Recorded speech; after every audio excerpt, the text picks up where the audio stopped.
All life on Earth derives its nourishment from only 6 chemical elements, and these elements can be found on any planetary body.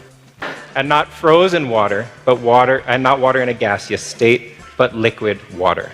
You can't have too much atmosphere, too thick or too warm an atmosphere, because then you end up too hot, like Venus, and you can't have liquid water. And if you have too little atmosphere and it's too thin and too cold, you end up like Mars, too cold. So Venus is too hot, Mars is too cold, and Earth is just right. You can look at these images behind me and you can see automatically where life can survive in our solar system. Solar wind, these are particles, mass, material that are spit out from the surface of the sun, and they go screaming through the solar system at 400 kilometers per second, sometimes faster during solar storms, and they go hurtling through interplanetary space towards planets and their atmospheres. If you have a compass on Venus and Mars, congratulations, you're lost. Many scientists think that a magnetic field of a planet serves as a shield for the atmosphere, deflecting solar wind particles around the planet in a bit of a force field type effect having to do with electric charge of those particles. Then is that Earth may have been protected for billions of years because we've had a magnetic field. Atmosphere hasn't been able to escape. But forget NASA. It's not like they're rocket scientists or anything. Western propaganda media are just trying to scare you into thinking pollution is bad. In China, pollution really isn't a big deal. According to China's Ministry of Environmental Protection, 9 out of every 10 cities have such a robust, developed economy that they fail the country's pollution test. Of the world's most polluted cities are in China. China is the world's largest polluter. A quarter of the world's CO2 comes from China. Chinese government, by 2030, China will have used up all of its water. Yep, China will run out of water. For 50,000 significant rivers, now less than half of them are left. 1/3 of all native fish species in the Yellow River are extinct, according to a 2007 announcement by Chinese officials. Half of all China's lakes and reservoirs are polluted beyond what's safe for human consumption. This is what's left of the Lijiang River, a UNESCO-approved scenic spot in Guangxi. Algae blooms like this one can lead to dead zones, patches of water where literally nothing can survive. Across China, 90% of the groundwater is contaminated, according to the Asia Water Project. In Shanghai, only 3% of water is safe for drinking, according to a 2013 Shanghai water census. And over half the water is deemed so polluted it can't be used for anything. Not industrial use, not even in a fountain. The Chinese government says it's making serious efforts to clean up pollution. In the cities, it may be having some success. But often the most toxic industries are simply moved to rural areas where regulations are lax. Chinese farmers are now 4 times more likely to die from liver cancer than... The dams supplying water to 4 million people are at critically low levels.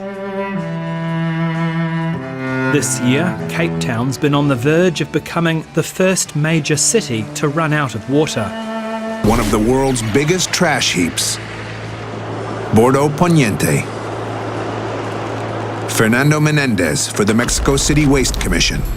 This is the heart of Bordo Poniente, the one and only sanitary landfill from Mexico City. That's the equivalent of more than 150 New York City blocks covered with mountains of rancid garbage piled 12 meters high. It would take more than 20 hours to walk across it, if the smell didn't kill you first. It receives 650 trailer trucks every single day, each one of them carrying around 22 tons of garbage. That's 14,000 tons of trash a day, over 1.5 kilos of rubbish per resident of Mexico City. And at that rate, even one of the world's biggest dumps is running out of space. Is Agbabloshi, a suburb of Accra, the capital of Ghana. But local residents have given it a nickname, Sodom and Gomorrah.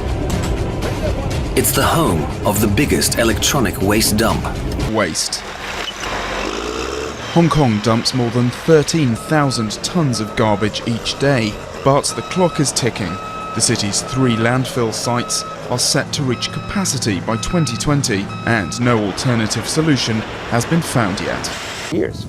And facilities like these, but also other facilities, cannot be designed, built in half a year or 2 years. There's proper planning, proper engineering, proper designing. Hong Kong ranks among the biggest waste producers in the world, with a yearly average of 530 kilos per resident. This is Kenya's biggest trash dump. It's just a few kilometers away from Nairobi's commercial district. Every day, hundreds of trucks arrive with garbage from the city's affluent districts and its hotels and restaurants.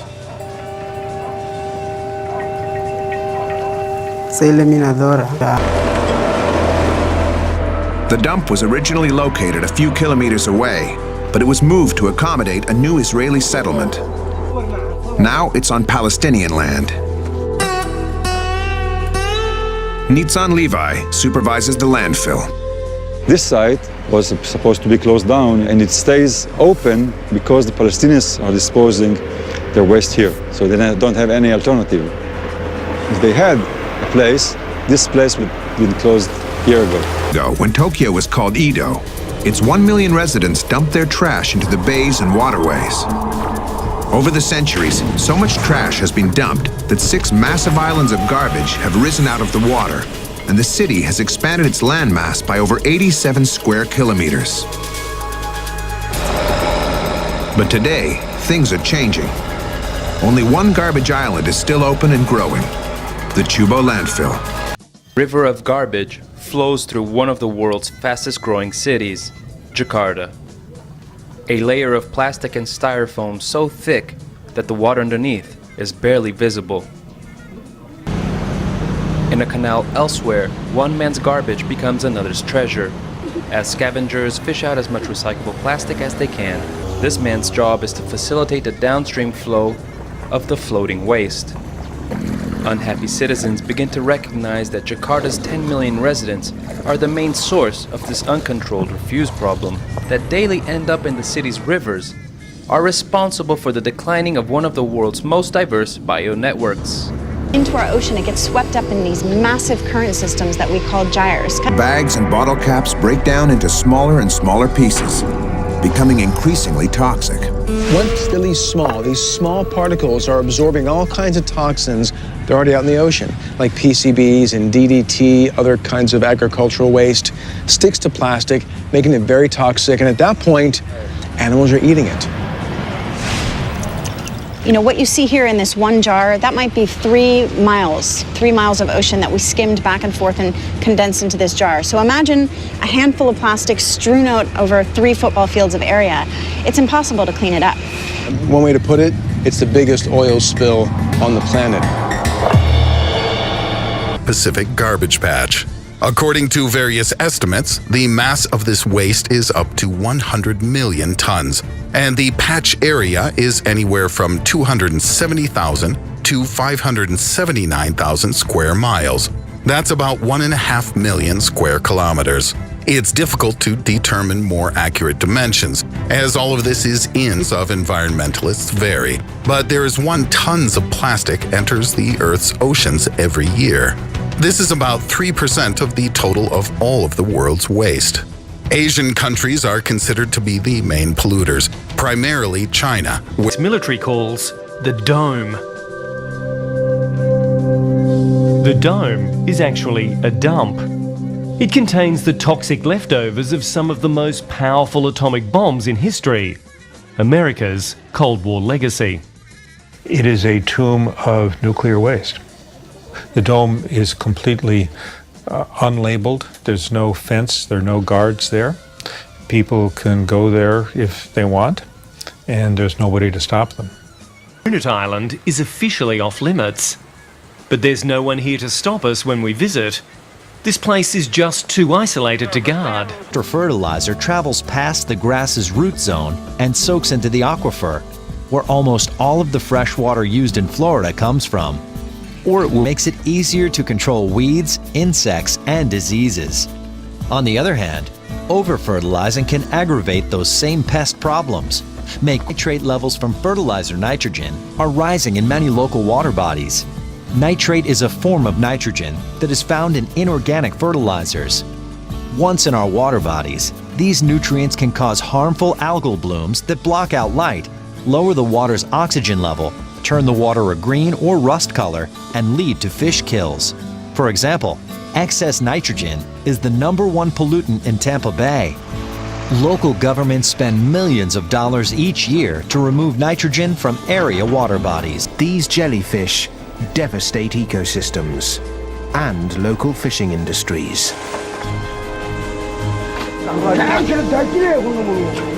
No one knows why Nomura blooms are increasing.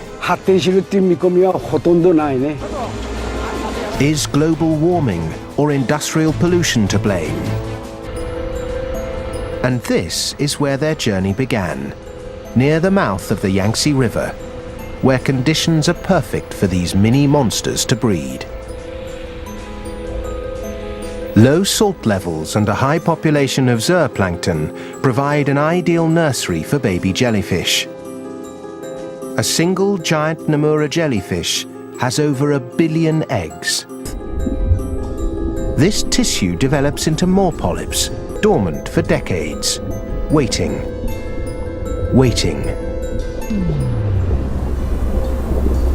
until a precise change in sea conditions triggers a reaction.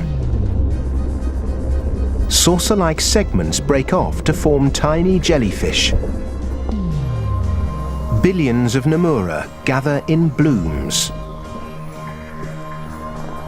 Mass blooms have only been recorded 9 times, and the most recent could be the biggest ever.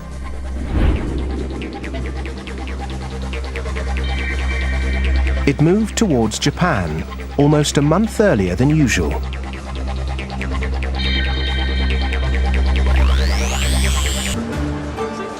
Their warnings were sent to fishing fleets across the country. Once a bloom was spotted and logged, the ship deployed kill nets. These huge nets with metal cables shredded any jellyfish trapped inside. But this may have done more harm than good.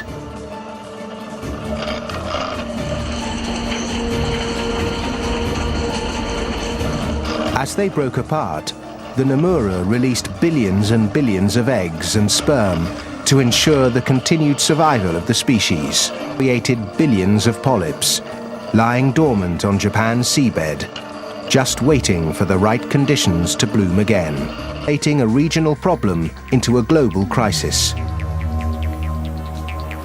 In Japan, fishermen's worst fears were confirmed by reports coming from sea. The waters off China's coast are just one example of a dead zone. Worldwide, the number of dead zones is almost doubling every decade, from Asia to Europe to the Americas. There are now more than 400 of these dead zones across the globe. Jellyfish thrive in these dead zones, leading to species now being found in places they've never been seen before. Hey guys, Julie here for Overfishing Our Seas. Overfishing is when more fish are caught than can be replaced by natural reproduction in a year. For most of human history, fishing fleets were made up of small local boats, but in the mid-1900s, new technology changed the game. New nets and radar technology allowed for fishing of deeper waters and getting more fish at once. Suddenly, fishing became a big commercial enterprise. After 500 years, one of the oldest fisheries suddenly collapsed. In the summer of 1992, the Atlantic cod stock off the eastern coast of Canada fell to 1% of its previous levels. A moratorium was put in place to allow the cod to recover. Over 20 years later, some studies suggest the cod are slowly recovering, yet some studies show the population is declining. And it's not just cod, it's Pacific tuna, it's sardines, it's Chilean sea bass. Even whale populations are decimated. A recent estimate places the amount of whales killed in the last century at nearly 3 million. One study in the journal Nature estimated that overfishing reduced large fish populations to 10% of their pre-industrial size. The schools of larger fish, we turn to what they eat until we deplete those fish, and so on and so forth. We kind of fish down the food chain. And it's not just fish. Some fishing practices ruin ecosystems too. One of the most popular methods of catching fish is trawling. While it can capture lots of fish, it also does lots of damage. One study published in the Proceedings of the National Academy of Sciences found that it removes a layer of sediment, which over time could leave that area barren. I'm not trying to badmouth fishermen here. The cod population off Canada's east coast collapsed in the 1990s. Intense recreational and commercial fishing has decimated Goliath grouper populations in South Florida. And most populations of tuna have plummeted by over 50%. Long lines with hundreds of hooks or huge nets round up massive amounts of fish, along with other species like seabirds, turtles, and dolphins. Everywhere. This isn't farming, this is just mass production, like an assembly line in a factory. When they grow from a chick, and in 7 weeks you've got a 5.5 pound chicken, their bones and their internal organs can't keep up with the rapid growth. A lot of these chickens here, they can take a few steps and then they plop down. It's because they can't keep up with all the weight that they're carrying.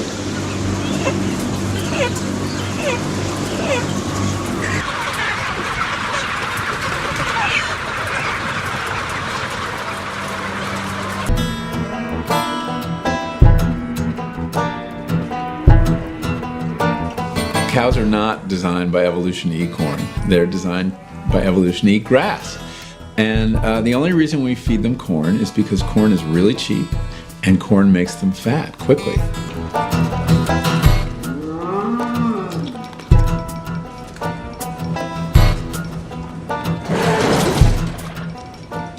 Where are you putting your hand? I'm actually inside the rumen, that first compartment of the stomach. And it's kind of hard to see. You can see the liquid part here. Wow. Does that hurt the cow? No. There's microorganisms, bacteria in the rumen, millions of them.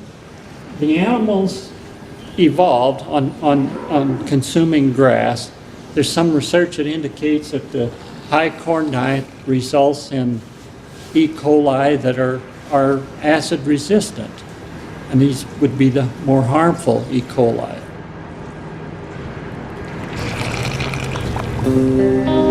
So you feed corn to cattle. And E. coli, which is a very common bug, evolves. And a certain mutation occurs. And a strain called E. coli 0157H7 appears on the world stage. And it's a product of the diet we're feeding cattle on feedlots, and it's the product of feedlot life. New form of CJD. It was a variant of mad cow disease that was now killing people as well as livestock. The outbreak of mad cow disease among humans led to a ban on feeding bone and cattle parts to livestock, but hundreds of thousands of infected cattle had already entered the human food chain. People say, as I mentioned, that up to 200,000 people a year will die in Great Britain because of mad cow disease. Will the next great human epidemic be a disease transmitted by cannibalism? Only time will tell. Humans were contracting this disease by eating beef from infected cattle. Well, Kuru takes about a year from when someone first gets symptoms to when they die of the disease. And usually the first thing is you'll notice some unsteadiness in their gait when they're trying to walk. That'll progress to soon they'll have difficulty walking without the aid of a stick. Their hands and feet will begin to tremble, thus the name Kuru. Soon they'll have difficulty getting around at all and really have to sort of just remain seated. Eventually they sort of end up just lying down and soon dying. The other symptoms are dementia, which develops where they have forgetfulness. And early in the epidemic, some patients were found and described as laughing, as having sort of inappropriate laughter. And the press, the media gave the name the laughing death for the disease. Further research proved that Kuru was indeed transmitted from one human to another by cannibalism, specifically by eating the brains of those who had died of the disease. So that if one cow has it, the other cows will get it. When they get to the slaughterhouse, their hides are caked with manure. And if the slaughterhouse is slaughtering 400 animals an hour, how do you keep that manure from getting onto those carcasses? And that's how the manure gets in the meat. And now this thing that wasn't in the world, it's in the food system.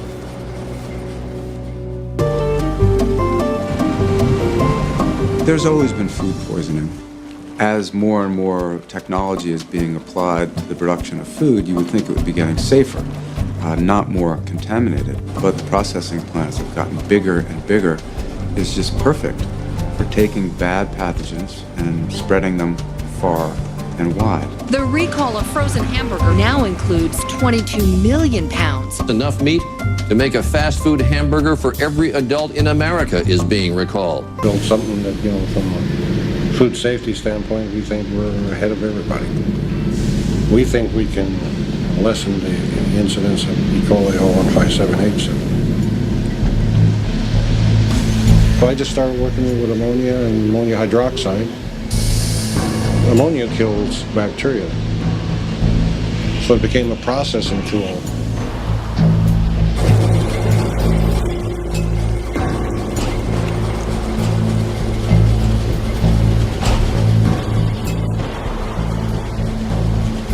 I'm really a mechanic. That's really what I am. We design our own machinery.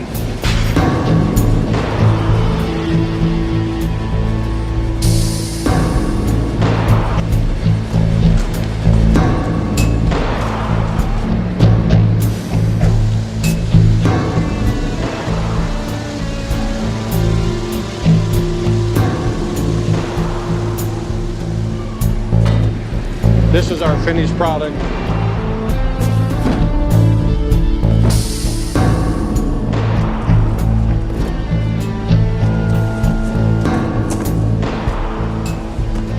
Is your meat in most of the hamburgers in the country?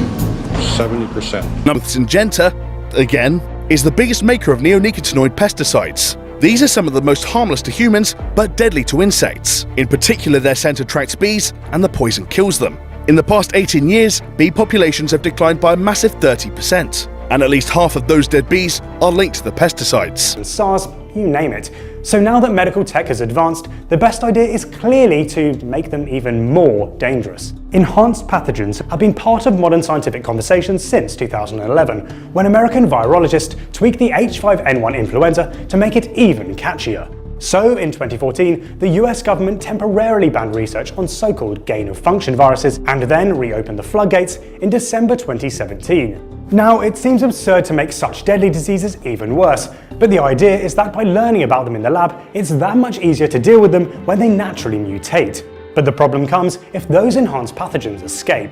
Often laboratories are in university labs of bustling cities, which could mean small mistakes becoming very fast and very dangerous, deadly outbreaks. But running out of lithium-6 to build the shell with, they filled in the gaps with lithium-7, which they assumed would have basically the same properties as its cousin, because assuming is a great thing to do when nukes are involved. To the scientists' credit, the bomb worked. Rather too well, actually.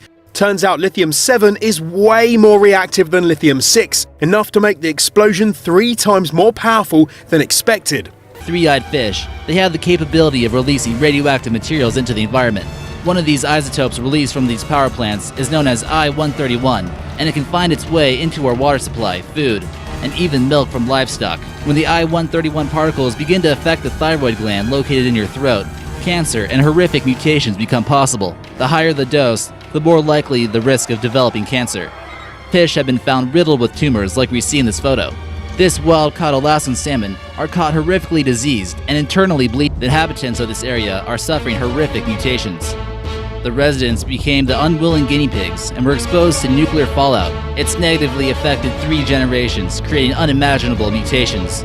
This man here, Berek Sizakov, sits on his mother-in-law's bed and was deformed as a result of nuclear weapons testing in what's known as the nuclear polygon. Of a high school math error. In the 1960s, NORAD developed a new computer system to control the launch of nuclear weapons. The equipment and software was provided by the Data General Corporation.